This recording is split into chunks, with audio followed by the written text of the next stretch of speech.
Capital in the 21st Century, Thomas Piketty. Chapter 3 in 5 parts. The Metamorphoses of Capital. What each part covers. Part 1 covers the foundational question of what capital actually is.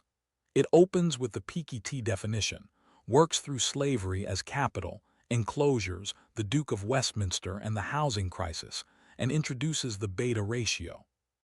Part 2 traces the long arc of British and French capital from 1700 to today. It moves through Austin, Balzac, the Belle Epoque, the World Wars, German hyperinflation, the Trent Gloriouses, and then the reversal under Thatcher and Reagan. American slavery capital and the Gilded Age are included. Part 3 focuses on compound interest and the return on capital. It uses Vautrin's speech from Balzac, the Harvard Endowment, the Rothschilds, Norwegian and Gulf sovereign wealth, and AI as a new form of scalable rentier capital. Part 4 examines public versus private capital. It covers British privatization and its sewage consequences, Germany's debt break and its rearmament crisis, Singapore's public housing model, the Greek austerity story, and the political capture of democracy by capital. Part 5 closes with where we are heading. It covers quantitative easing as stealth redistribution, wealth taxes that worked and failed, offshore secrecy, and the Panama Papers, windfall profit taxes as a model, Piketty's critics, and ends on the citizen's responsibility to choose. Part 1 of 5. What is capital really? Let us begin with a confession. The word capital is one of the most abused words in the human vocabulary. Politicians use it to mean anything they want. Economists use it to mean something very specific that almost nobody else understands. And journalists use it to mean whatever fills the headline. Piketty, to his considerable credit, spends Chapter 3 trying to clean up this mess. And it is a mess. Let us start at the very beginning. What is capital? Not in the Karl Marx sense, not in the hedge fund manager sense. Not in the sense of your uncle who keeps saying he needs more capital for his restaurant idea. For Piketty, capital is the total stock of non-human assets that can be owned and exchanged on some market. Read that again slowly. Non-human assets owned, exchanged market. This means land, buildings, machines, financial instruments, patents, works of art. It means your grandfather's farm in Bavaria and the Goldman Sachs trading desk in Manhattan. It means the East India Company's fleet of ships in 1720 and the server farms of Amazon in 2024. Capital, in this definition, is everything that is not a human being but can be owned by one. Now here is where it gets immediately interesting. Human beings themselves are not capital in a modern market economy. This was not always true. In the slave economies of the American South before 1865, in the Roman Empire at its height, in the plantation societies of Brazil and the Caribbean, human beings were capital. They were assets on a balance sheet. They could be bought, sold, inherited, mortgaged. There are records from Louisiana in the 1850s, where enslaved people were listed in estate inventories right next to livestock and furniture. Valued, depreciated, transferred. This is one of the most morally horrifying facts in economic history. And Piketty does not let us look away from it. Because understanding what counts as capital in any given society tells you everything about the moral universe of that society.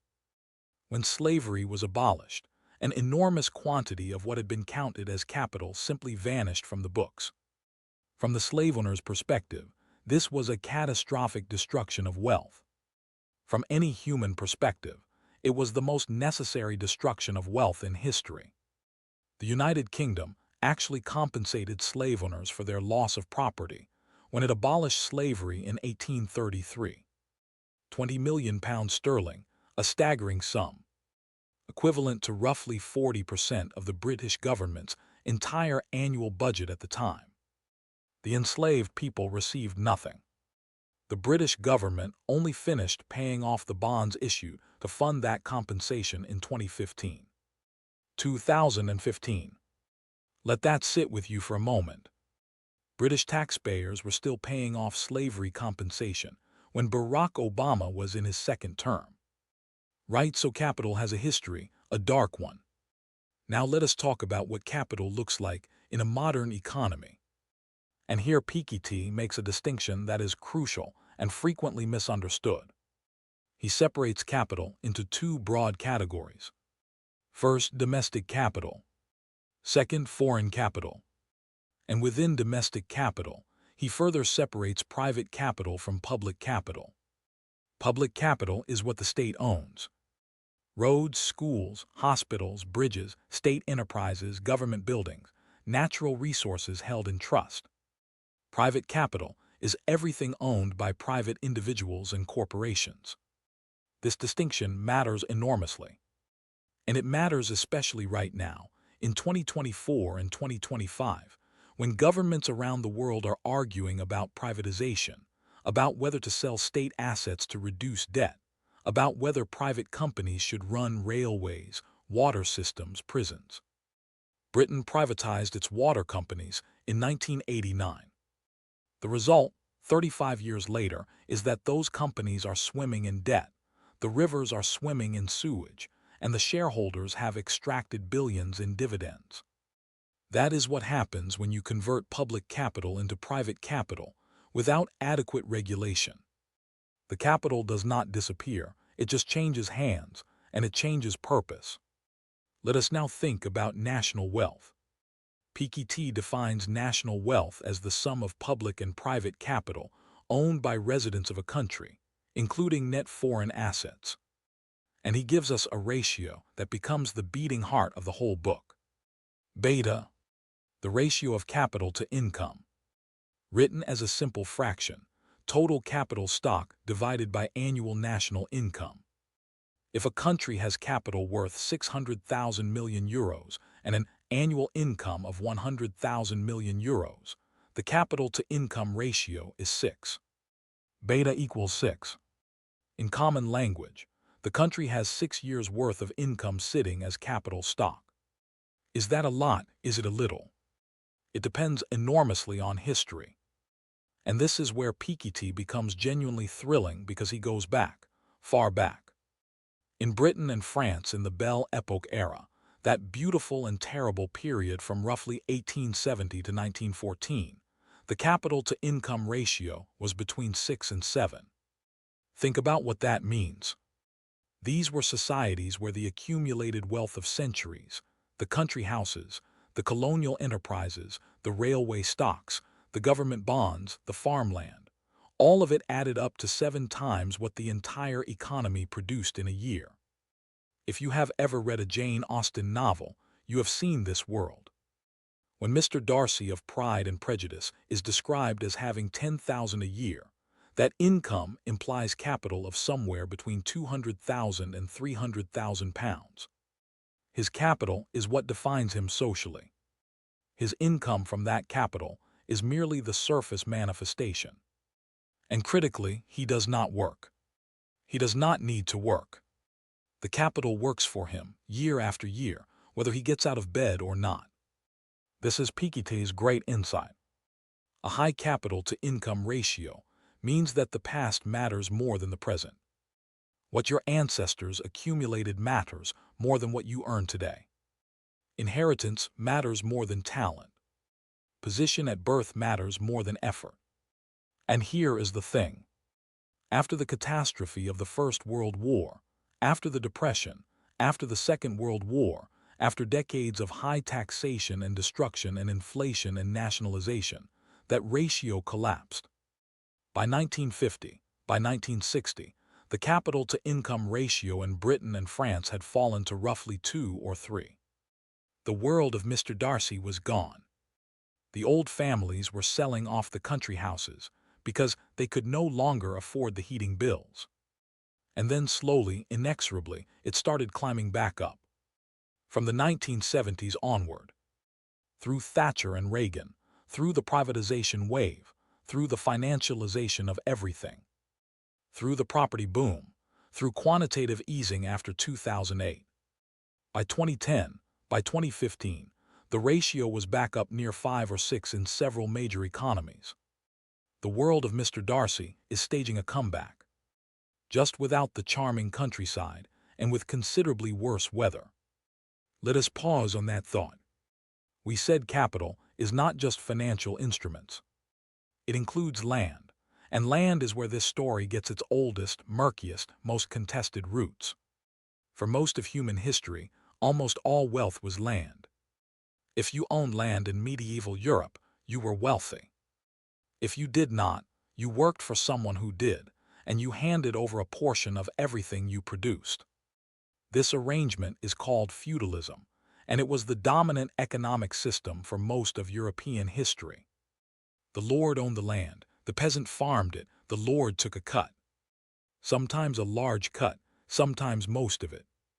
In France before the Revolution, roughly a third of all land was owned by the church and the nobility, who together represented perhaps 3% of the population. The other 97% either owned small plots or owned nothing at all. When the revolution came in 1789, one of the first things the revolutionaries did was seize and redistribute that land. They confiscated church property, they abolished feudal dues. They tried, with extremely mixed results, to create a more equal distribution of capital.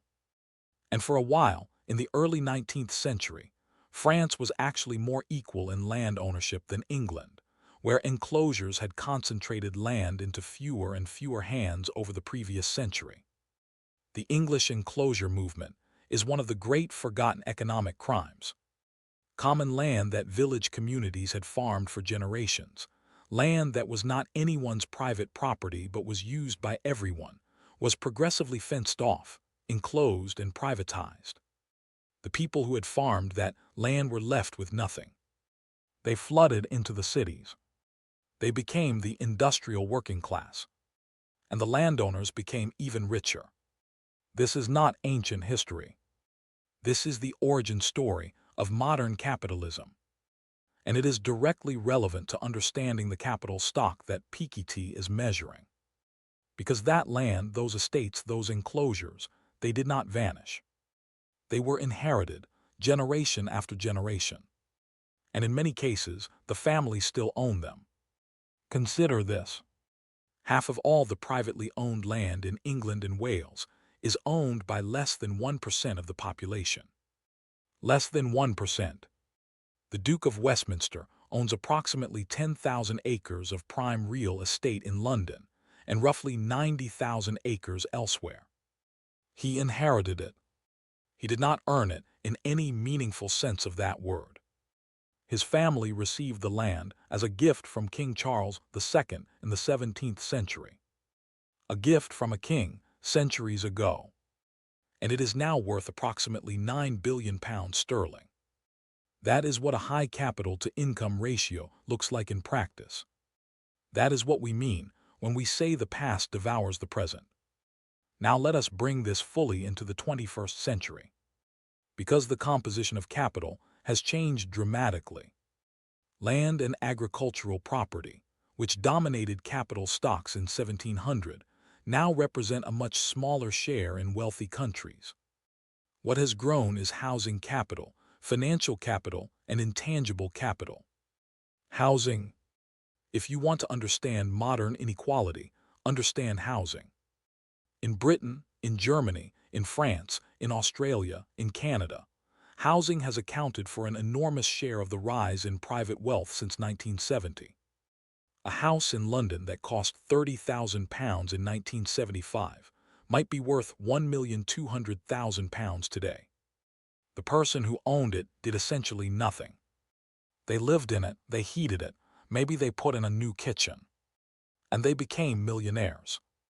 Meanwhile, someone who worked diligently for 40 years in a good job, paid their taxes, raised their children but never owned property. They have a pension, maybe some savings. And they look at house prices with a mixture of despair and disbelief. This is not a failure of the housing market in isolation. This is the capital accumulation dynamic that Piketty is describing playing out in front of our eyes. Those who already owned capital watched it multiply. Those who did not fell further behind. We will return to this dynamic in extraordinary detail in the parts to come. But first, let us settle one more foundational idea from Chapter 3. Piketty insists on measuring wealth in relation to income. Not in absolute terms, in relative terms, the ratio, beta. Why does this matter? Because it captures the weight of the past on the present.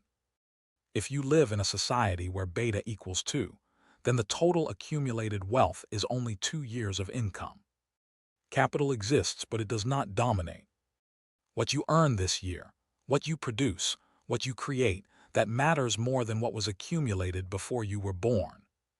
But if beta equals 7, the arithmetic changes completely. 7 years of income sitting as accumulated wealth. The return on that capital, even at a modest rate of say 4 or 5% per year, generates an income stream that dwarfs what most workers earn. The wealthy do not need to work. Their capital earns more than a salary would. And their children inherit that capital and also do not need to work. This is not a conspiracy, it is arithmetic. Brutal, patient, compound arithmetic. And here is the punchline that Piketty delivers with his characteristically French understatement. The high beta world of the 19th century, the world of inherited fortunes and rentier classes, of Downton Abbey and the Buddenbrooks family, of Jane Austen heroines calculating incomes from capital to the nearest pound sterling. That world is not safely in the past. It is coming back. The destruction of the world wars and the Great Depression was a one-time shock. A terrible, cataclysmic, murderous shock. But a shock, not a permanent new equilibrium. Absent similar shocks, absent deliberate political intervention, the long-run tendency of capitalism is for capital to accumulate faster than the economy grows. And when capital accumulates faster than income, the ratio rises. And when the ratio rises, the weight of the past increases. And when the weight of the past increases, inherited wealth matters more and more relative to current work and current merit. We are living through exactly this process right now. In Germany, in France, in Britain, in the United States. In the housing markets, in the stock markets, in the inheritance patterns. Piketty is not describing a distant future or a remote past. He is holding up a mirror to the present. And sometimes mirrors are uncomfortable. End of Part 1. Capital in the 21st Century, Thomas Piketty. Chapter 3, The Metamorphoses of Capital. Part 2 of 5, The Long Arc of Capital in Britain and France. There is a particular pleasure in reading economic history when it uses real data. Not metaphors, not stories, actual numbers assembled painstakingly from tax records, probate inventories, national accounts, and estate registries going back centuries. This is what Piketty did. This is what his team of researchers did over many years in archives across Europe. And the picture that emerges is both precise and staggering. Let us walk through it. Britain and France are Piketty's two primary laboratory animals. Not because they are the most important countries in the world today, but because they have the best data. Both countries have centuries of relatively reliable wealth and income records. Britain because of its doomsday book obsession with property surveys. France because of its revolutionary period bureaucracy and its inheritance tax records. Together, they give us something extraordinary. A view of capital accumulation spanning roughly 300 years. Start in the 18th century. In Britain around 1700, the total value of national wealth was approximately 7 times national income. 7 beta equals 7. And what was that wealth? In rough thirds, agricultural land, housing, and other domestic capital including equipment and livestock. Plus a growing slice of overseas investment, the empire beginning to send financial returns back home. Agricultural land was still the king of assets. If you owned good arable land in 18th century England, you were set for life. And your children were set, and their children. The rental income from land was the dream. The country house with its farms and tenants, and shooting rights and fishing rights. This was wealth that reproduced itself, year after year without effort. Now consider who owned all of this. The aristocracy and the gentry, a tiny fraction of the population, held the vast majority of land. In England, the inheritance system of primogeniture meant the eldest son took everything. This is a system designed to maintain concentrated wealth across generations. You do not divide the estate among children. You pass it intact to one heir. The other children are provided for with careers in the church, the army, the law. But the land stays together. Compare this to France, where the Napoleonic Code required more equal division among children. This meant French estates were progressively subdivided over generations, which sounds more equal, and in some ways it was. But it also meant that the French peasantry was busy subdividing farmland into ever smaller plots, while the English aristocracy maintained vast unified estates. Different mechanisms, producing different social structures, but both producing enormous inequality in the ownership of capital. Now let us move into the 19th century. This is the era that both Marx and Dickens were writing about. From completely different angles, Marx saw a world of relentless exploitation of labor by capital. Dickens saw a world of grotesque inequality, hypocrisy, and occasional redemption. And the numbers support both of their visions. In the century between roughly 1810 and 1910, the Industrial Revolution transformed the composition of capital in Britain. Agricultural land declined as a share of total wealth. Industrial capital, factories, machines, railways, steamships rose dramatically. And financial capital, shares, bonds, overseas investments, grew to enormous scale. By 1870, British overseas investment alone was already large. By 1910, it was extraordinary. Britain owned assets worth roughly 100% of national income just in foreign investments. One full year of the entire country's output held abroad. In Indian railways, in Argentine cattle ranches, in Egyptian cotton farms, in South African gold mines. The British Empire was not just a political project. It was a capital allocation project. And who owned those foreign assets? Not the working class of Manchester and Birmingham. Not the miners of Wales or the dockers of Liverpool. A small number of wealthy family and financial institutions. The same people who owned the domestic land. The capital did not work for them in the sense that they toiled. It worked for them in the sense that it paid them an income. Dividends from Calcutta, interest from Buenos Aires, rents from Cairo. This is the rentier class in its full imperial flowering. People whose wealth was so vast, so geographically diversified, so structurally embedded in the world economy, that it was essentially self-perpetuating. John Maynard Keynes wrote brilliantly about this world from the inside. He grew up in it. He was educated at Eton and Cambridge, surrounded by people who had never needed to work. And he wrote in his 1919 book The Economic Consequences of the Peace that before 1914, a London resident could order by telephone from his bed in the morning, sipping his morning tea, the various products of the whole earth, and reasonably expect their early delivery upon his doorstep. He could simultaneously adventure his wealth in the natural resources and new enterprises of any quarter of the world.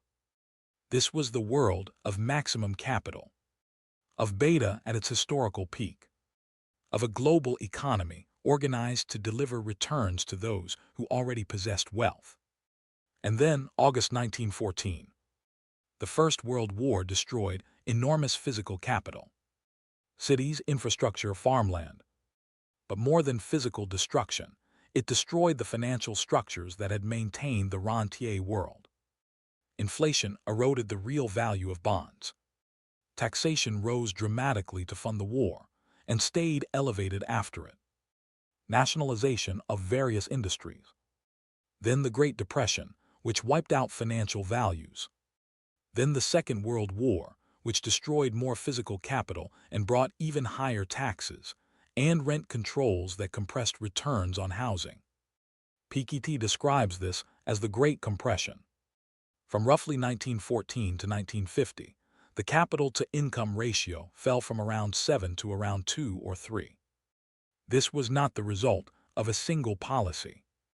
It was the cumulative impact of 2 world wars, a global depression, hyperinflation in Germany, nationalization waves in Britain and France, progressive taxation at rates that would today be considered revolutionary. The top marginal income tax rate in the United States reached 94% during the Second World War. 94%. If you earned more than $200,000 in 1944, the government took 94 cents of every additional dollar. The wealthy were still wealthy, but the accumulation of new wealth above a certain level became nearly impossible. And the ratio beta fell. Germany deserves special attention here, because Germany's experience is one of the most dramatic economic stories of the 20th century. The hyperinflation of 1921 to 1923 destroyed the savings of the middle class almost completely. If you held bonds, if you held savings accounts, if you held cash, your wealth was annihilated. People famously brought wheelbarrows of banknotes to buy bread. That is not a myth, it literally happened. A postage stamp that cost 10 pfennig in 1920 cost 480 billion marks in November 1923. 480 billion. The political consequences of this were catastrophic. The German middle class, ruined by inflation, became receptive to extremism. The National Socialists offered a scapegoat and a promise of restoration. This is what uncontrolled inflation does to a society. It does not merely destroy wealth, it destroys trust, it destroys stability. It creates the conditions for exactly the kind of political violence that followed. Then the Second World War brought physical destruction on a massive scale. Then the occupation, the partition, the division of Germany into 2 states. West Germany's capital-to-income ratio in 1950 was extraordinarily low. The country had been bombed into rubble. And yet within a generation, West Germany had rebuilt. The Wirtschaftswunder, the economic miracle, the astonishing recovery of the 1950s and 1960s. A word of caution here. The Wirtschaftswunder was real, but it was not a miracle. It was the result of specific policies: Marshall Plan aid from America, currency reform, industrial planning, wage restraint, and crucially, a skilled labor force and intact industrial knowledge even if the physical plant had been destroyed. And here Piketty makes a crucial point. The post-war period's low capital-to-income ratios were partly the result of destruction. But they were also partly the result of policy choices. High taxation, capital controls, financial repression, deliberate redistribution. These were political decisions made by democratic governments in response to the crises of the first half of the century. They chose to reduce the weight of accumulated capital. They chose, imperfectly and incompletely, to give labor a bigger share. This matters because it means the low inequality world of the 1950s through 1970s was not inevitable. It was chosen, and it can be unchosen, which is exactly what happened from the 1980s onward. Let us talk about France specifically, because Piketty is French, and his French data is particularly rich. France in the Belle Epoque was a country of extraordinary cultural flowering and extraordinary economic inequality. The paintings of the Impressionists, the boulevards of Haussmann's Paris, the operettas of Offenbach, the novels of Zola, all produced in a society where the top 10% owned roughly 90% of all wealth, where inheritance was not just common, but was the primary way wealth was transmitted, where working for a living was considered somewhat vulgar in polite society. Marcel Proust understood this world with surgical precision. In Search of Lost Time, the characters are defined by their capital. not just their aristocratic title, their actual specific financial position. The Baron de Charles is not simply an aristocrat. He is a man with a certain income from certain assets. The Guermantes family's social power rests on their tangible wealth, their Parisian hotel, their country chateau, their investments. Proust is an accidental economic historian, and what he records in meticulous social detail is a world where capital is destiny. Then the First World War. France lost approximately 1,400,000 soldiers. Proportionally, one of the highest losses of any major combatant. But beyond the human catastrophe, the financial toll was devastating. War bonds sold to French citizens to fund the conflict were later eroded by inflation. German reparations, promised but never fully delivered, left a permanent bitterness in French politics. And the French franc, which had been remarkably stable for over a century, was devalued massively in the 1920s. Those who had saved in francs, those who had held government bonds in francs, lost a substantial portion of their wealth. Those who had owned physical assets, land, buildings, factories, did rather better.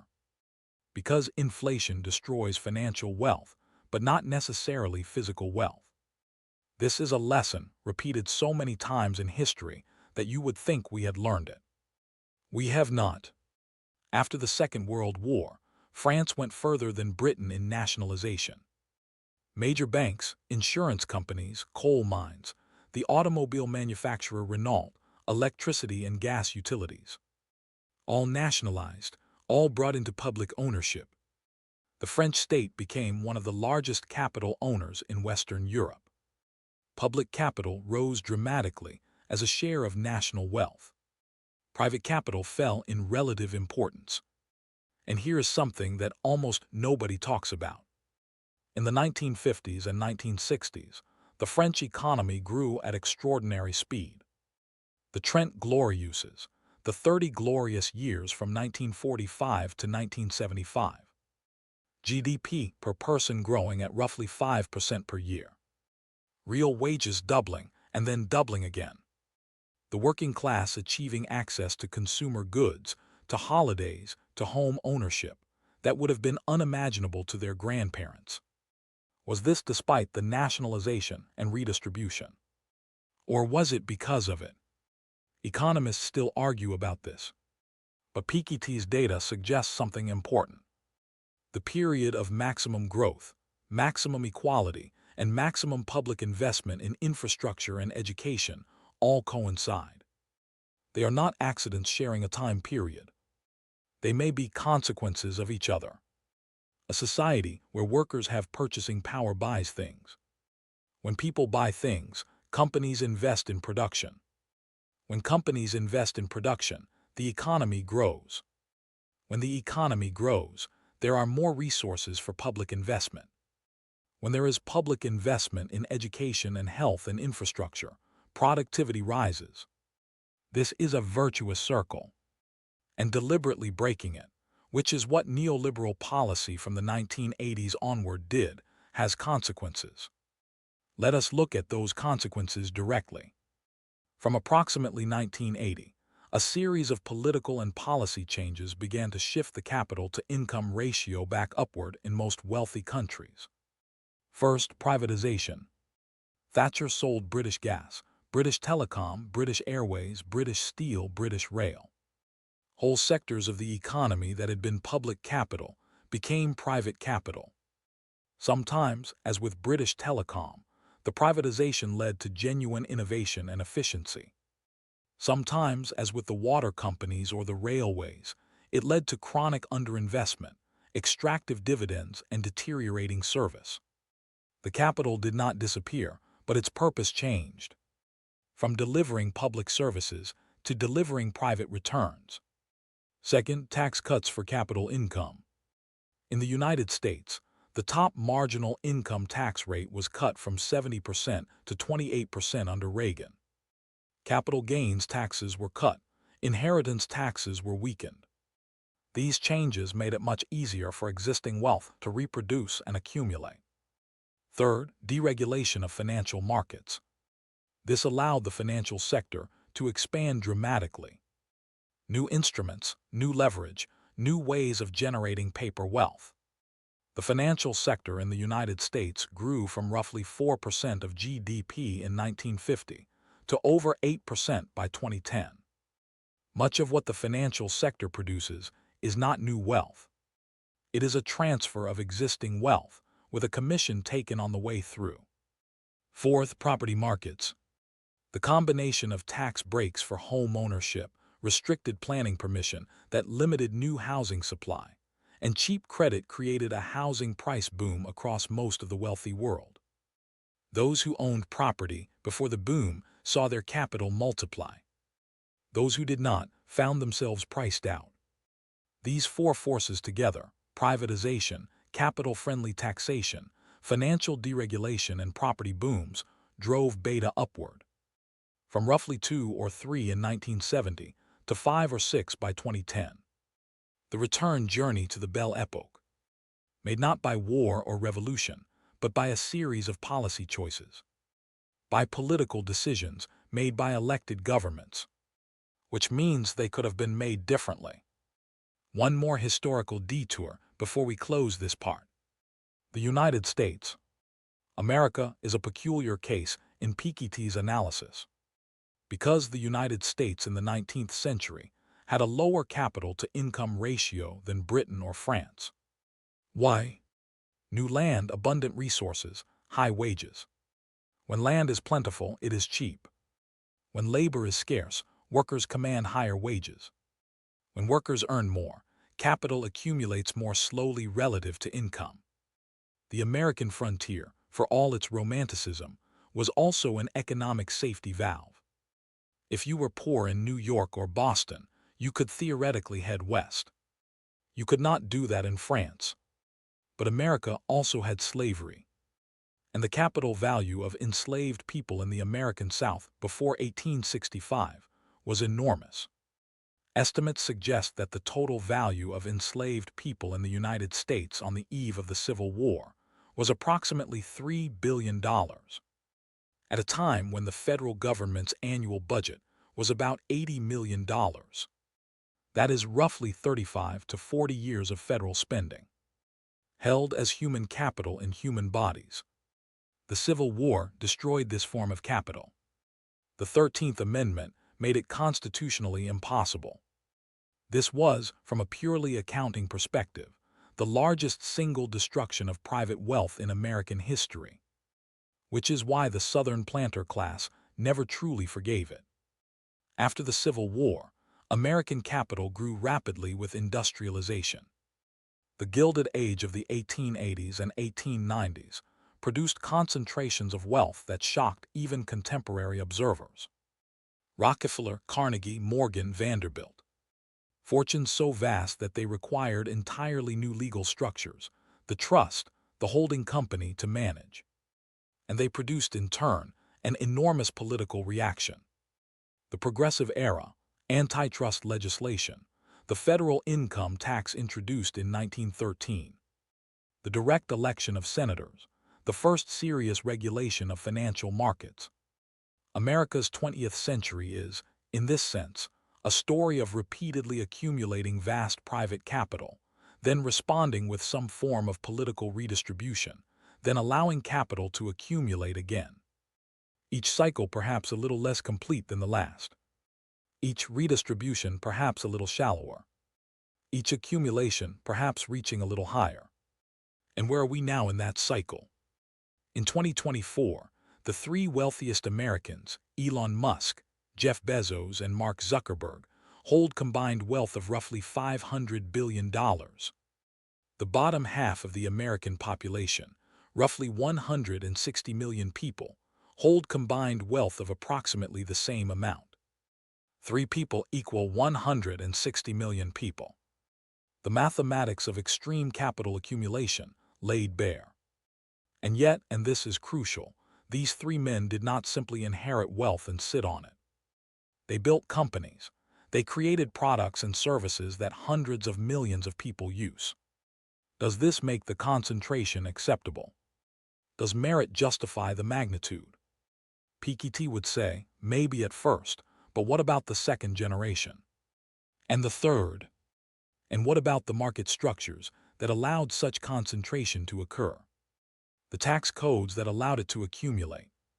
The political influence that bought the policies that protected it? Merit may explain the first fortune, but capital dynamics explain how that fortune becomes a dynasty. End of Part 2. Capital in the 21st Century, Thomas Piketty. Chapter 3, The Metamorphoses of Capital. Part 3 of 5, The Return on Capital and the Patience of Compound Interest. Let us talk about something that sounds boring. It is not. It is one of the most dangerous forces in the modern world. Compound interest. Here is a number. 5%. That is roughly the long-run real rate of return on capital in the wealthy world over the past several centuries. 5% per year. Adjusted for inflation, on average, across different asset types. Land, equities, bonds, housing, mixed portfolios. Somewhere in the range of 4 to 6% per year, real. Now, 5% sounds modest. 5% sounds reasonable. 5% compounded over time is an extinction-level event for equality. Here is the mathematics. If you have 1 million euros today and you earn 5% per year on it, by reinvesting all returns, after 30 years you have 4,300,000 euros. After 50 years you have 11,700,000 euros. After 100 years, if it passes to your children and grandchildren, 131 million euros. From 1 million to 131 million. In 1 century. Without lifting a finger. Meanwhile, someone who earns 40,000 euros a year, works hard, saves carefully, and gets 2% real returns on their modest savings portfolio, after the same 100 years will have left their grandchildren, if everything goes perfectly, perhaps 2 million euros. The original millionaire's family, 131 million. The careful saver's family, 2 million. The gap that was 60 to 1 at the start is now 65 to 1 at the end. This is what Piketty means when he says R is greater than G. The rate of return on capital, R, exceeds the rate of economic growth, G. When R exceeds G, capital naturally concentrates. The patient accumulation of the wealthy grows faster than the income gains of everyone else. Let us make this viscerally real with history. There is a character in Balzac's novel Le Pere Goriot, written in 1835, who makes one of the most cynically brilliant speeches in all of fiction. His name is Vautrin. He is a criminal mastermind, but he is also a remarkably accurate economic analyst. Vautrin is advising a young, talented, ambitious law student named Rastignac. And he tells him this: by the age of 30, you will be a judge making 1,200 francs a year if you are a good lawyer. If you do well, 1,200 francs. But a woman with 2 million in assets, earning 5%, has 100,000 francs a year. You will never close that gap through work. You must marry it, or inherit it, or steal it. This speech encapsulates exactly what Piketty is arguing. And it was written nearly 200 years ago. Balzac understood the mathematics of his society intuitively. Talent and work could get you a comfortable middle-class existence. But capital, if you could access it, was in a completely different league. The Rastignac dilemma is not a 19th century problem. Go to any elite university today. Speak to students who are working incredibly hard, taking on debt, studying at the frontier of their fields. Then look at what happens after graduation. The one who inherited a trust fund from their family begins adult life with a capital base that will compound for decades. The one who graduated with enormous student debt begins adult life in a negative capital position. Both might be equally talented, equally hardworking, equally deserving of a good life.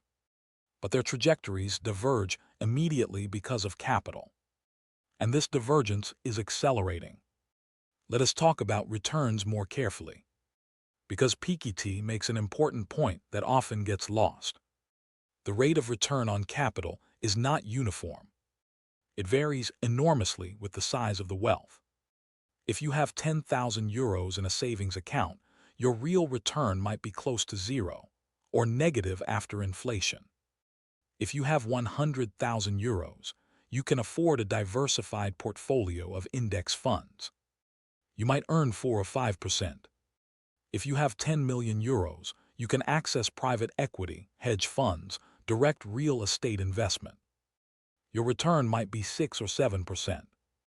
If you have 1 billion euros, you have access to the very best fund managers in the world, to early-stage venture capital, to infrastructure deals, to opportunities that simply do not exist for smaller investors.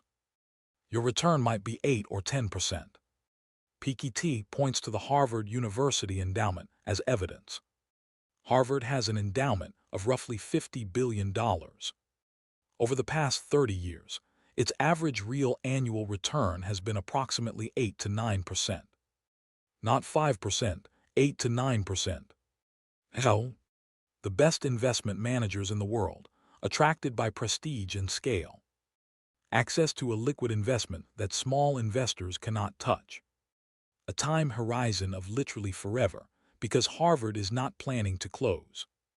At 8% annual real return, an endowment doubles every 9 years. Harvard's 50 billion becomes 100 billion in 9 years, 200 billion in 18, 400 billion in 27. Harvard will never run out of money. It will only become richer and richer, relative to everyone else. And here is the perverse implication.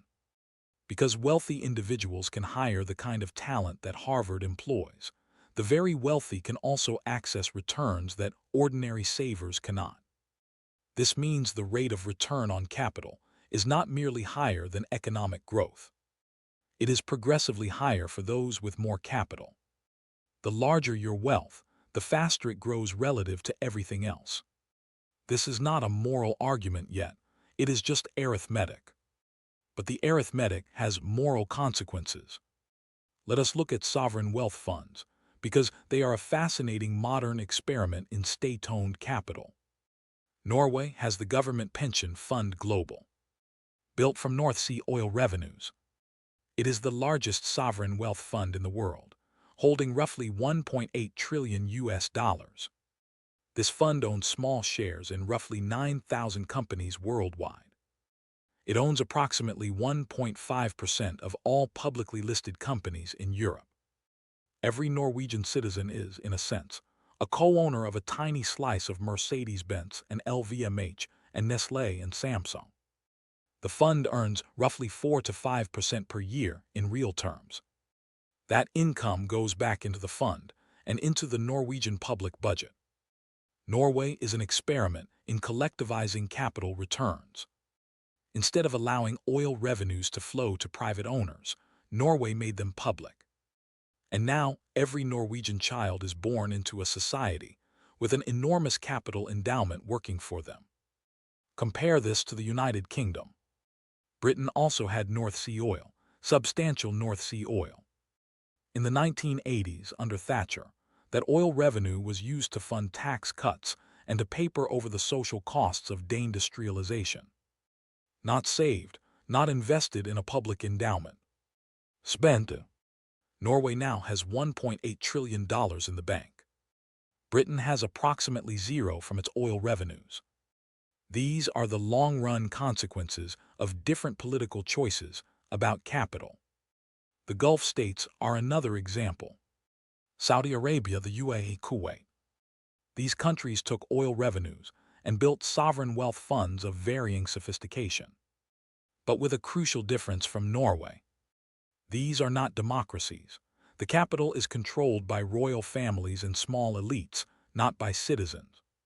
The Abu Dhabi Investment Authority is enormous. It may be the largest sovereign fund in the world. But it is accountable to the royal family of Abu Dhabi, not to the population of Abu Dhabi.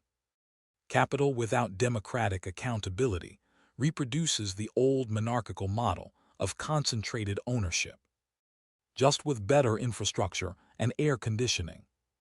Back to Piketty. He documents something that seems counterintuitive at first. The 20th century interruption of capital accumulation was historically unusual, not the norm. For centuries before 1914, and again from roughly 1980 onward, R has exceeded G. Capital has grown faster than income. The capital-to-income ratio has been high. Inequality has been substantial and self-reinforcing.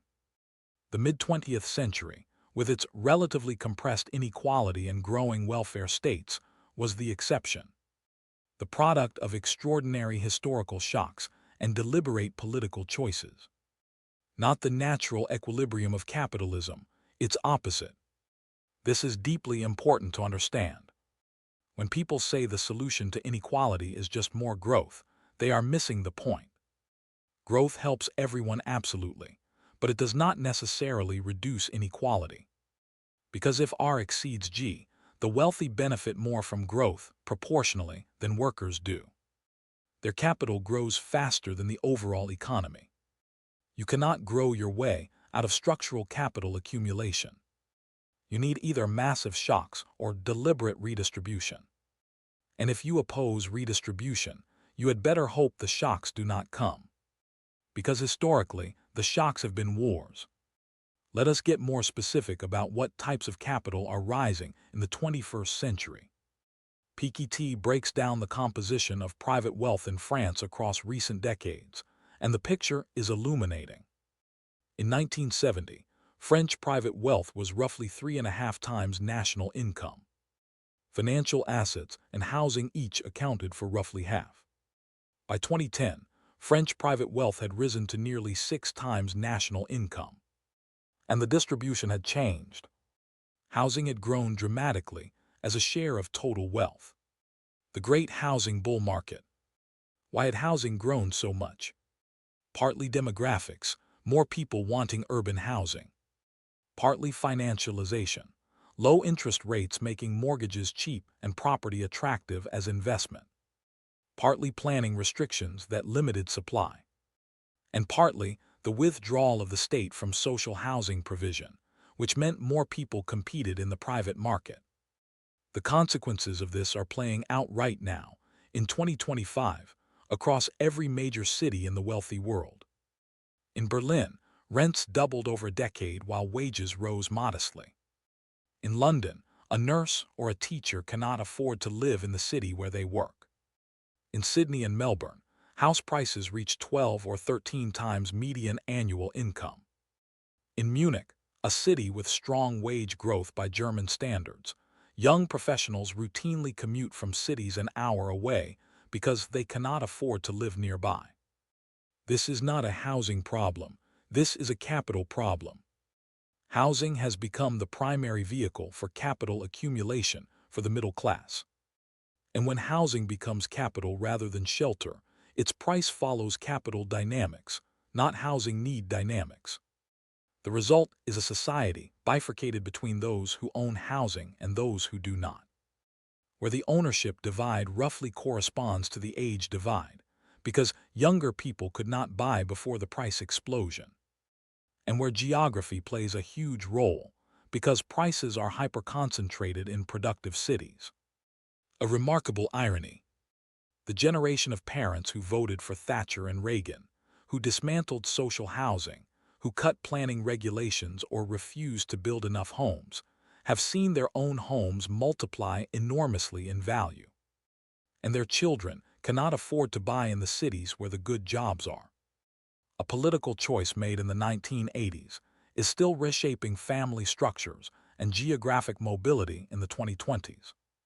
Capital has memory, policy consequences compound.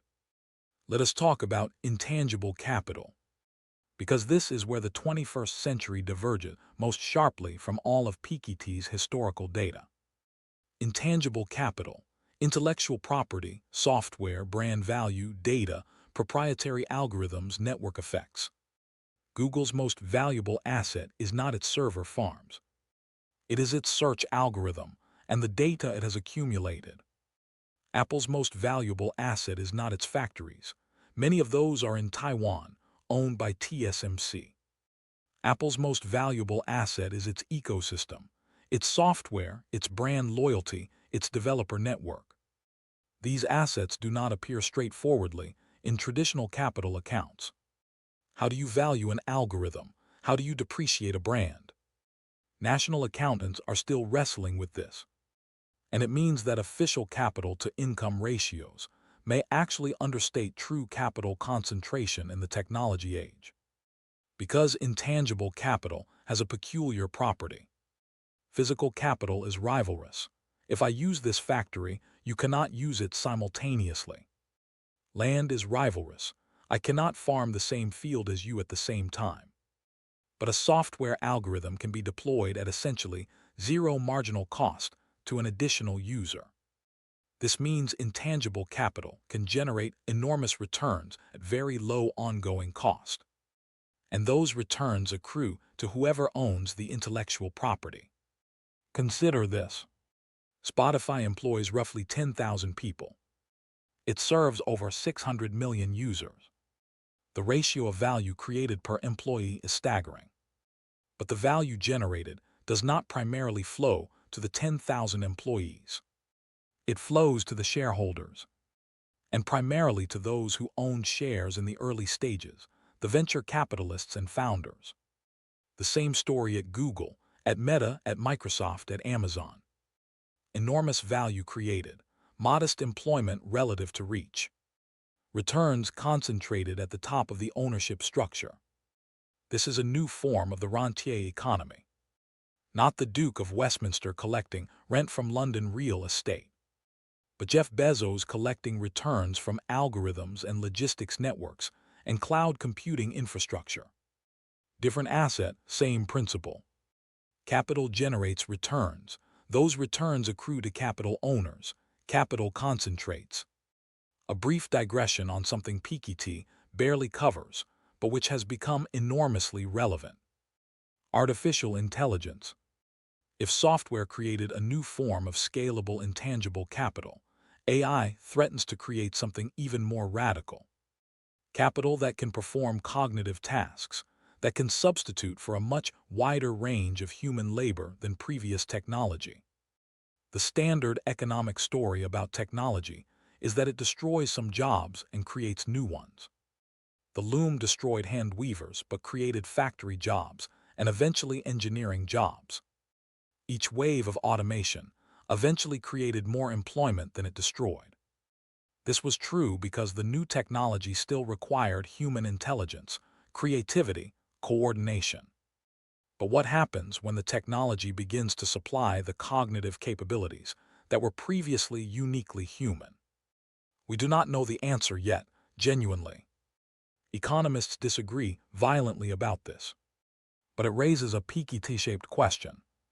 If AI reduces the demand for human labor across a wide range of tasks, what happens to the share of income going to workers versus capital owners? The capital does more of the work. The capital owners keep the returns. The workers get less. Beta rises. Inequality rises. This is not inevitable, but it is the default trajectory without deliberate policy intervention. And in 2025, as AI capabilities expand rapidly, the policy interventions remain largely undeveloped. We are collectively improvising in real time. Let us close this part with one of history's great lessons in the power of compound capital. The Rothschild family. The Rothschilds began as a Frankfurt money-lending family in the 18th century. Through extraordinary skill, discretion, and political networking across Europe, they built a pan-European banking dynasty in the 19th century. At their peak, the Rothschild family held wealth estimated at roughly 1.5% of total European GDP. 1.5% of the entire European economy. Held by one extended family. They financed the Napoleonic Wars, both sides at various points. They financed the British purchase of the Suez Canal in 1875. They financed railways across Europe, the Americas, Africa. Their wealth was not simply enormous, it was strategically placed, diversified across sovereign debt, commodities, infrastructure, real estate in multiple countries. They earned returns from everywhere, simultaneously. They also, it must be said, faced extraordinary anti-Semitism throughout their history. Their wealth made them a target for conspiracy theories that blamed Jewish finance for essentially everything wrong in the world. This was vicious, false, and had murderous consequences in the 20th century. But the economic fact of their extraordinary capital accumulation was real. And it was a product of exactly the dynamics Piketty describes. Compound returns, diversification, a long time horizon, and the ability of great wealth to access opportunities unavailable to ordinary investors. The Rothschilds still exist, they still manage wealth. But the extraordinary concentration of the 19th century has been substantially eroded by the 20th century's disruptions. By taxes, by losses, by the division of wealth across generations in a family that did not practice primogeniture. Which tells us something important. Capital, even great capital, can be diminished by the right combination of historical shocks and deliberate policy. It does not diminish on its own, but it can be diminished. End of Part 3. Capital in the 21st Century, Thomas Piketty. Chapter 3, The Metamorphoses of Capital. Part 4 of 5, Public Capital, Private Capital, and the Great Reversal. Something strange has happened to public capital over the past 50 years. And the strangeness is so complete, so total, that we barely notice it anymore. Like fish who cannot see the water they swim in. Here is the core fact. In the 1970s, the net public capital of most wealthy countries, the total of what governments owned minus what governments owed, was positive. Sometimes substantially positive. Governments were net owners of significant assets. State enterprises, public infrastructure, land holdings, public housing, utilities.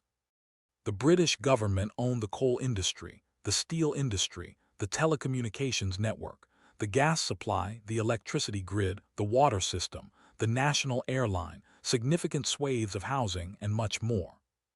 This was not communism. This was mainstream Western European politics of the post-war era. The social democratic consensus. Now look at the same countries in 2024. In most of them, net public capital is close to zero or negative. The assets have been sold, the debt has grown. In many countries, if you subtract government debt from government assets, the number is negative. The state technically owes more than it owns, while private capital has been rising, back up towards 6 or 7 times national income. This is the great transfer. Public wealth has been converted into private wealth. Or more accurately, public assets have been sold while public debts have been maintained or grown. The citizens who notionally own those public assets through their democratic institutions. They sold them, or rather their government sold them. And the proceeds were used for a variety of purposes, some sensible, many not. Tax cuts, deficit reduction, current spending.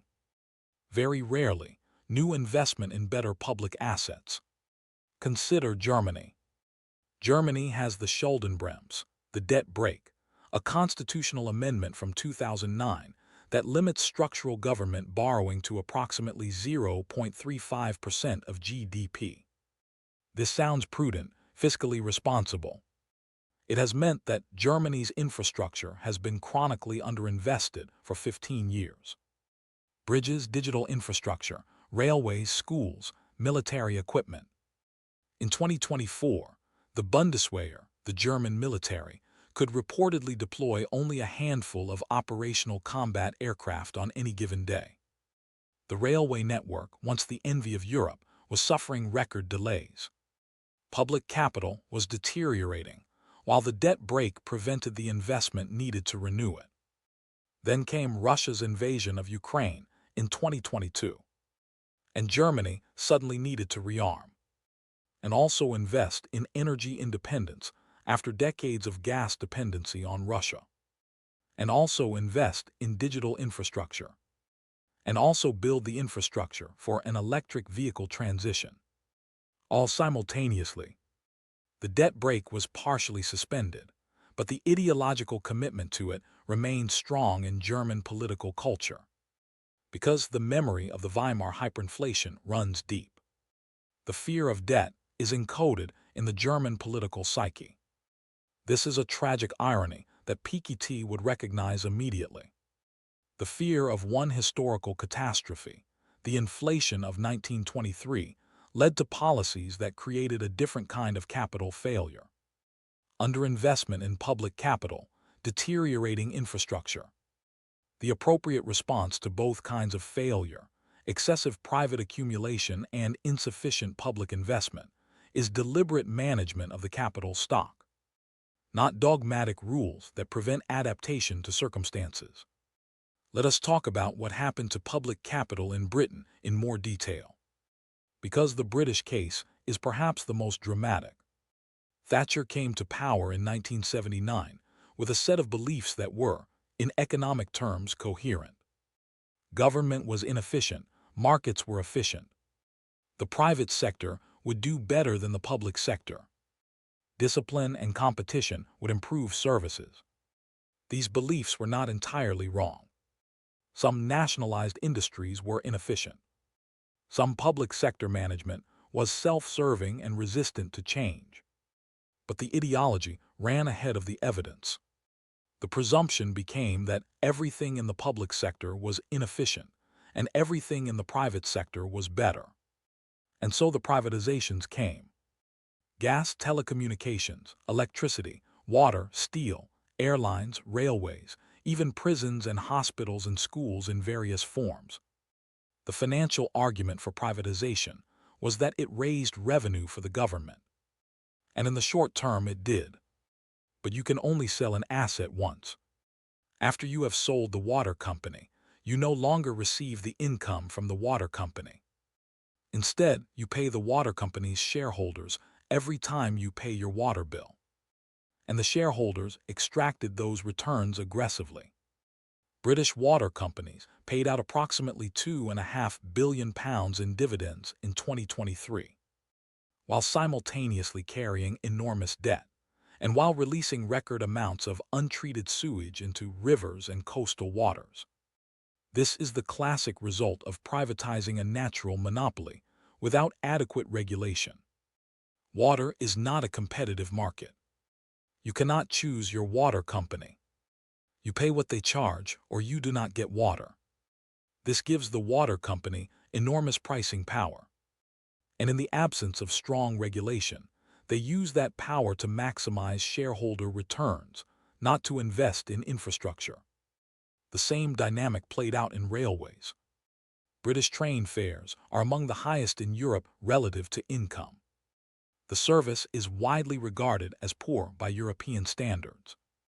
The infrastructure requires enormous subsidies anyway. But the profitable parts have been taken by private operators. The unprofitable parts have remained with the state. This is described as privatization. It is more accurately described as nationalizing losses and privatizing profits. Piketty would note this with characteristic dryness. The transfer of public capital to private hands does not magically make the capital more productive. It transfers the returns from capital, from citizens collectively to shareholders specifically. Whether it also improves efficiency depends entirely on the specific case, the regulatory environment, and the incentive structures involved. Now let us look at a striking contrast.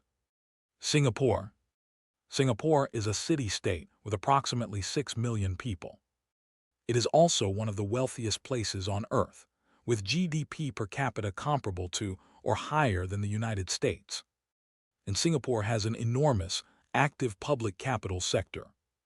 Temasek Holdings is a Singapore sovereign wealth fund that holds shares in Singapore Airlines, DBS Bank, Singapore Telecommunications, and dozens of other major companies.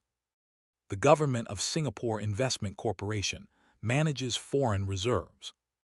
The Housing Development Board has housed approximately 80% of the Singaporean population in public housing, which residents can buy at subsidized prices. Singapore is in many ways a political system one might question. It is not a liberal democracy in the European sense. But its approach to public capital is fascinating. The state does not merely regulate markets. It participates in them as an investor, as a landlord, as a competitor. And it uses that participation to ensure that the returns from capital accumulation benefit citizens broadly, not just shareholders. The public housing policy alone is remarkable. In London, Hong Kong, Sydney, and most other comparable cities, ordinary working people are priced out of the housing market entirely. In Singapore, 80% of the population lives in homes they were able to purchase through a government scheme. They have capital, they have an asset. The distribution of housing capital in Singapore is dramatically more equal than in London, despite Singapore being at a similar overall level of wealth. Policy choices made capital distribution different. Not invisible market forces, choices. Piketty notes something that deserves careful thought. The relationship between public and private capital is not simply one of substitution. It is not necessarily true that more public capital means less private capital. Public investment in infrastructure, in education, in research, can increase the productivity of private capital. The American interstate highway system, built in the 1950s under Eisenhower, was funded publicly. It transformed the productivity of private industry, enabling supply chains, logistics, and economic integration that created enormous private wealth. The Internet was developed with U.S. Department of Defense funding. GPS was a military project. The touchscreen technology in your smartphone has roots in publicly funded research. Private capital builds on public foundations. The ideology that pits public and private capital as opposites misunderstands their actual relationship.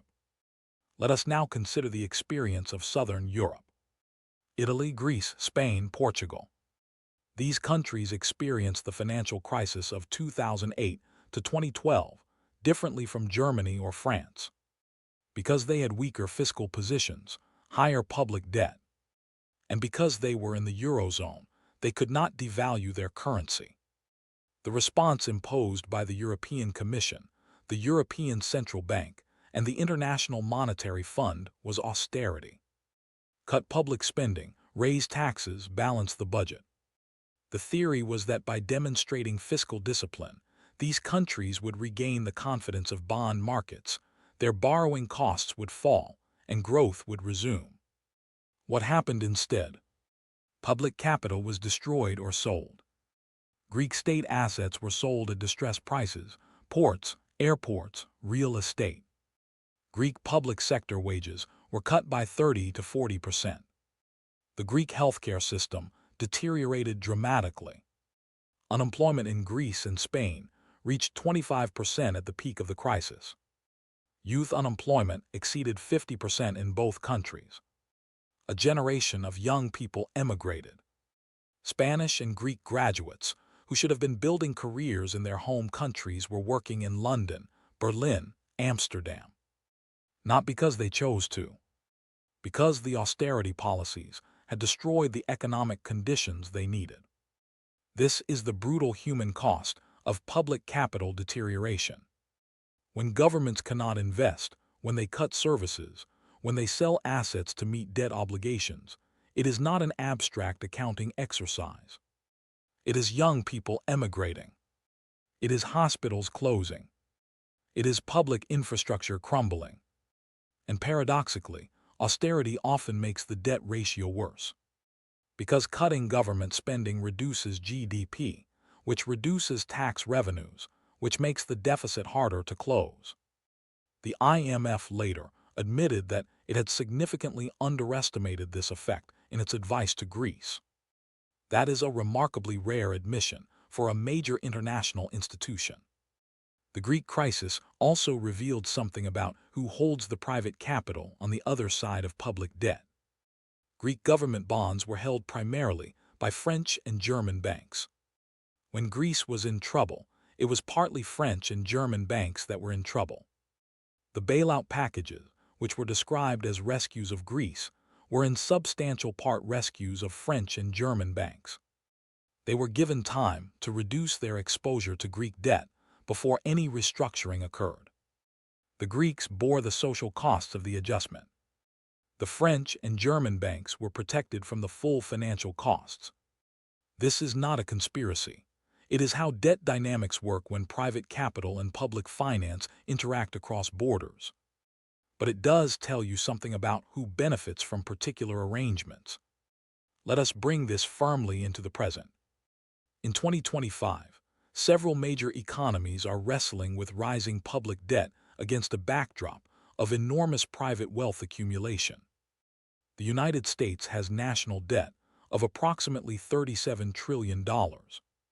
This sounds apocalyptic, but U.S. total private wealth is approximately $150 trillion. The country is not poor, private capital is enormous. The question is WHOSE capital it is, and whether political will exists to tax it adequately to fund public needs. France faces similar arithmetic. Public debt around 110% of GDP. Private wealth approximately 600% of GDP. The wealthy country is struggling to pay its public bills, while individuals within that country hold 6 times the national income in private assets. The mathematics of a wealth tax makes sense in this context. A 1% tax on wealth above 1 million euros would generate significant revenue. Even a very small tax on large fortunes would fund substantial public investment. The political obstacles are considerable. The economic obstacles are much smaller than commonly claimed. Britain in 2025 is in a similar position. A government struggling to fund public services, to repair crumbling infrastructure, to meet defense commitments in a more dangerous world. And a country with total private wealth of roughly 8 to 9 times GDP. Where house prices in London mean that tens of thousands of entirely ordinary people are sitting on capital worth 1 or 2 million pounds, often without understanding themselves as wealthy. Because capital has concentrated in housing, and housing is not an asset people think of in the same way as stocks or bonds. It is their home, but it is also capital, and it has multiplied while wages stagnated. Piketty does not shy away from the political implications of all of this. He is careful to frame it as an empirical observation. Here is the data, here is what the data shows. Here are the mechanisms. But the observations are inherently political. If accumulated capital grows faster than income, and if nothing is done about this, inequality will increase. If inequality increases sufficiently, it threatens democracy.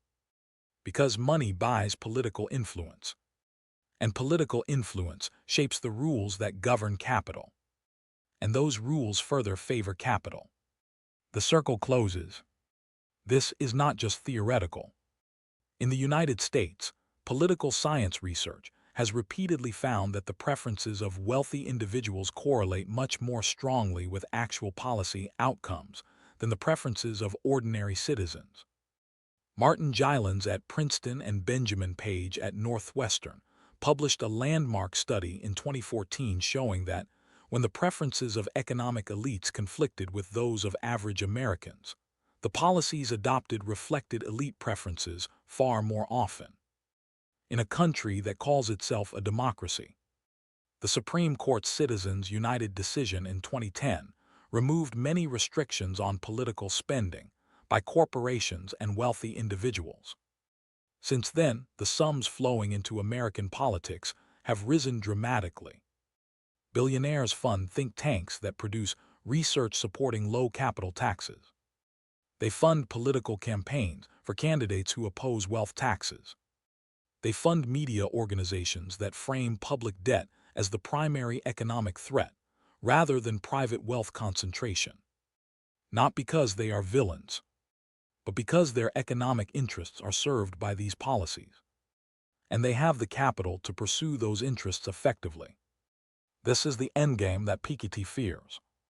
Not a violent revolution, not a sudden collapse, but a gradual drift toward a kind of hereditary capitalism, where access to capital determines access to opportunity so completely that meritocracy becomes a myth, where the political system is too captured by capital interests to correct the accumulation, where the children of the wealthy prosper regardless of talent, and the talented children of ordinary people struggle regardless of effort. He is not predicting this is inevitable. He is saying this is where the dynamics point, unless we choose differently. End of Part 4. Capital in the 21st Century, Thomas Piketty. Chapter 3, The Metamorphoses of Capital. Part 5 of 5. Capital, Labor, and the World We Are Building. We have covered a lot of ground. Let us take a breath and survey the landscape from altitude before we descend into the details of where we are heading. We began with a question: what is capital? We found that the answer changes across history. Land, slaves, industrial machinery, colonial investments, financial instruments, housing, algorithms. The form changes, the function remains. Capital is accumulated past value, producing returns for its owners, generating more capital. We traced how the capital-to-income ratio, beta, rose in Europe through the 18th and 19th centuries to reach extraordinary heights by 1914. How it was shattered by the catastrophes of the first half of the 20th century. How it was partially rebuilt through deliberate policy during the Trent Gloriouses. And how it has been rising again since 1980 as political choices shifted wealth from public to private hands, from workers to capital owners, from the present to the past. Now we need to ask the hardest question. What does this mean for the future? And what, if anything, should we do about it? Let us start with the future. Piketty's central projection, based on his long-run data, is that if the rate of return on capital remains above the rate of economic growth, the capital-to-income ratio will continue to rise. And in a slower growth world, this effect becomes more pronounced. The 21st century is likely to have slower economic growth than the 20th. Why? Demographic slowdown. Population growth is slowing in most wealthy countries. Technological growth, while real, may not produce the kind of broad productivity gains that the electrification and mass motorization of the 20th century did. And climate change imposes real costs on economic output. If growth slows to 1 or 1.5% per year in real terms, and if capital continues to earn 4 or 5%, the divergence between R and G becomes stark. Capital grows 3 or 4 times faster than the overall economy. The wealthy, whose incomes come primarily from capital, pull steadily further ahead. Workers, whose incomes come primarily from labor, fall further behind in relative terms. This is not Piketty extrapolating wildly. This is the arithmetic of the situation as he measures it. And the recent data since the book was published in 2013 has, broadly, confirmed the direction. Between 2009 and 2021, global billionaire wealth more than doubled, from roughly $2 trillion to approximately $5 trillion US. During a period when most ordinary households were recovering slowly from the 2008 financial crisis. During the pandemic of 2020 and 2021, billionaire wealth grew dramatically even as millions of people lost jobs and incomes. Because asset prices, stocks and real estate, rose dramatically as central banks pumped liquidity into financial markets. Capital owners benefited from quantitative easing. Workers, who mostly own little capital, did not. Let us dwell on quantitative easing for a moment, because it is one of the great stealth redistribution mechanisms of recent times. After 2008, and then again massively after the COVID crisis of 2020, central banks in the United States, the UK, Europe, and Japan bought enormous quantities of bonds and other financial assets. The Federal Reserve's balance sheet expanded from under $1 trillion in 2008 to nearly $9 trillion by 2022. The effect of this was to drive down interest rates and to push up the prices of financial assets. Stocks, bonds, real estate all rose in value because cheap money flowed into them. Those who held these assets, the wealthy, saw their wealth increase. Those who did not hold these assets, the majority, did not benefit in the same way. The policy was intended to stimulate the economy broadly, but its distributional effect was to concentrate wealth further at the top. This is not a criticism of the policymakers who made these choices. After 2008 and in 2020, they faced genuine crises and they chose tools that were available. But it illustrates that even well-intentioned economic policy can have distributional consequences that are not neutral.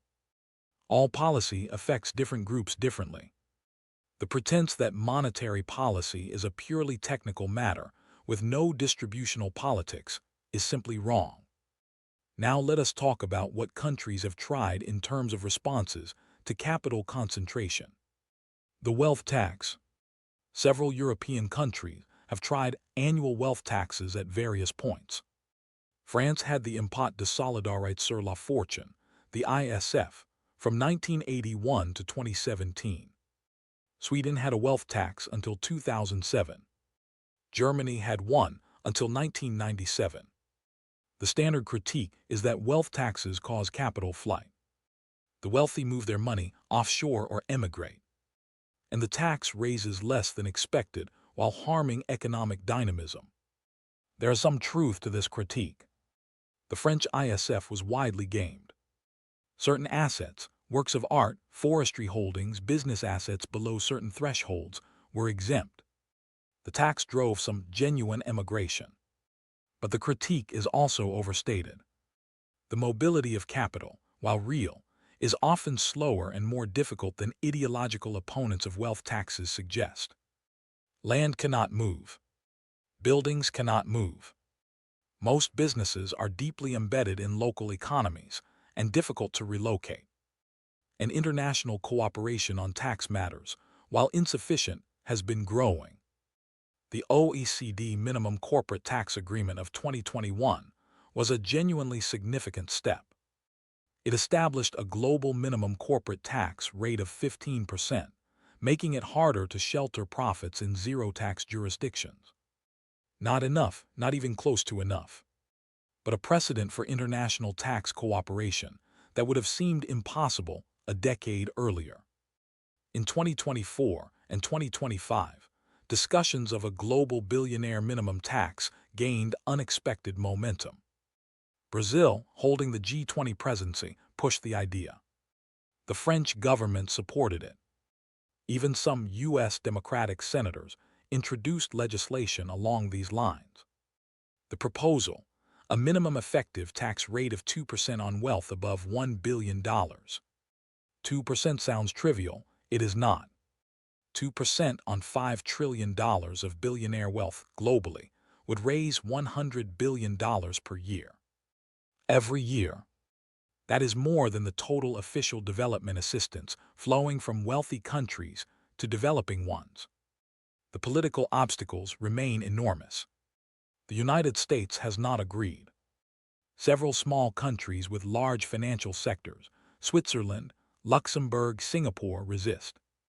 And the wealthy individuals who would pay such a tax have enormous political resources to deploy against it. But the conversation is happening. That is itself historically significant. Let us talk about inheritance taxes, because these go to the heart of the capital accumulation problem. If the problem is that capital accumulates and then passes to children who did not earn it, the most logical intervention is at the point of transfer. Tax the inheritance, redistribute the proceeds, prevent dynasties from forming. The United States has an estate tax, in theory. In practice, it applies only to estates above $13 million per person. Less than 1% of estates pay any estate tax at all. And even for those that do, the effective rate after deductions and trusts and creative accounting is often far below the nominal rate. Passing wealth to children in the United States is, for the very wealthy, remarkably untaxed. France is somewhat different. Inheritance tax in France applies at lower thresholds and at higher rates for distant relatives. But there are substantial exemptions for direct descendants. And the wealthy use insurance contracts and family holding companies to reduce the effective burden significantly. The UK has inheritance tax at 40% above a threshold of approximately £500,000. But housing wealth, which is the primary form of middle-class inheritance, benefits from a special additional exemption for family homes. And business assets are often entirely exempt. And agricultural land is exempt. So the tax that sounds significant in theory is, in practice, paid primarily by moderately wealthy middle-class families who have not done sophisticated estate planning. The very wealthy can afford advisors who structure their affairs to minimize it almost entirely. This is a recurring theme in the history of capital taxation. The nominal rates can be high. The effective rates, after all the legal strategies available to those who can afford good advice, are often much lower. This is not corruption, it is legal tax planning. But the availability of that planning is itself a function of wealth. Those with enough capital to engage the best tax advisors pay far less proportionally than those who cannot. Piketty's most radical proposal is the progressive wealth tax combined with full financial transparency. The transparency element is crucial. You cannot tax what you cannot see. And one of the great achievements of the offshore wealth management industry in the 20th century was making enormous quantities of capital invisible. The economist Gabriel Zuckman, a former student of Piketty's, has done extraordinary work on this. He estimates that approximately 8 to 10% of global household financial wealth is held offshore in tax havens. That is $10 to $12 trillion of financial wealth. Hidden from tax authorities, hidden from creditors, hidden from democratic accountability. Some of this is straightforwardly illegal, tax evasion. More of it is technically legal but economically antisocial, tax avoidance. All of it represents capital that is not contributing to the public finances of the countries where its owners live. The Panama Papers of 2016, the Paradise Papers of 2017, the Pandora Papers of 2021. Journalists obtained leaked data from offshore law firms and revealed the astonishing scope of this hidden capital. Heads of state, oligarchs, royal families, business leaders, celebrities. Using shell companies in the British Virgin Islands, in the Cayman Islands, in Panama, in Liechtenstein, to hold assets invisible to their home country's tax authorities. And the consequence, a few scandals, a few resignations. But the system largely intact. Because the system serves the interests of those with the political influence to prevent reform. This is where Piketty's diagnosis becomes urgent. He is not arguing for a particular political party. He is not arguing for communism. He is arguing that modern capitalism, left to its own devices, will produce concentrations of capital that undermine the democratic societies in which capitalism is embedded. And that the only way to prevent this is political action. Transparent financial information so that capital can be seen. International cooperation so that capital cannot escape into invisible corners. Progressive taxation on capital as well as on income. And investment of those revenues in public capital, in education, in health, in infrastructure, in the things that give people without inherited wealth a real chance. Let us end with something contemporary, and something that shows both the promise and the difficulty of the Piketty agenda. In 2022 and 2023, several governments introduced windfall profit taxes on energy companies.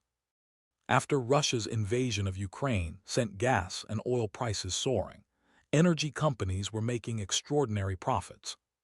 Not because of any particular skill or investment, simply because of price changes in global markets. These are what economists call economic rents. Returns generated not by productive activity, but by ownership of a valuable resource in a favorable market moment.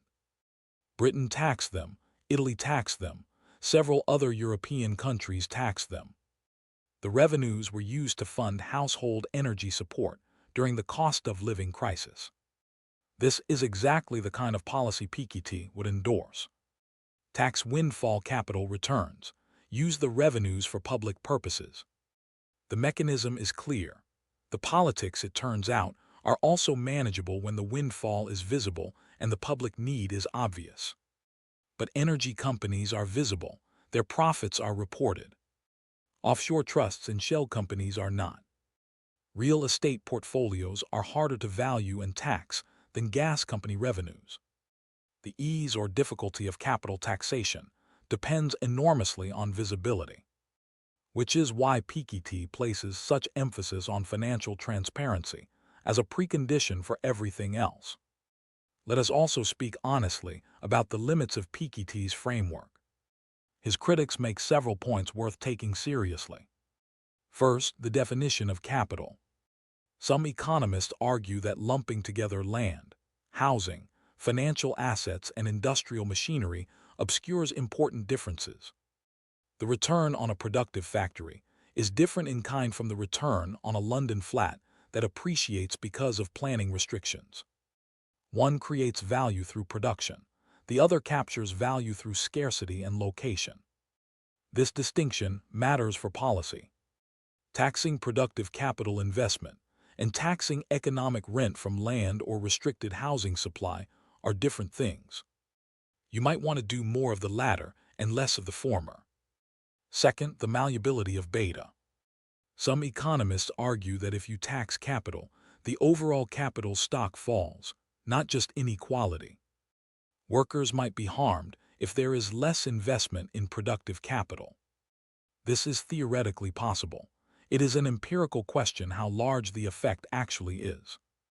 The evidence from periods of high capital taxation in the mid-20th century suggests the economy continued to grow quite well. But the counterfactual is always uncertain. Third, the global versus national framing. Piketty focuses heavily on national capital-to-income ratios. But in a globalized world, capital is international in ways it was not in 1900. National policy has limited reach on global capital flows.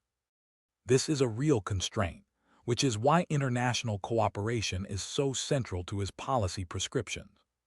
Fourth, technology. Piketty's data runs through roughly 2010, with some updates since. Whether artificial intelligence, biotech, and other transformative technologies fundamentally change the capital dynamics is genuinely uncertain. Some economists argue that AI might eventually be so productive that it creates sufficient growth to slow inequality. Others argue the opposite. We are in uncharted territory. And here, perhaps, is the most important thing to say about Chapter 3, and about capital in the 21st century as a whole. Piketty has given us a framework, a way of seeing economic history and economic present that focuses on the ratio of capital to income, on who owns capital, on how capital reproduces itself, and on the political implications of capital concentration. This framework does not answer every question.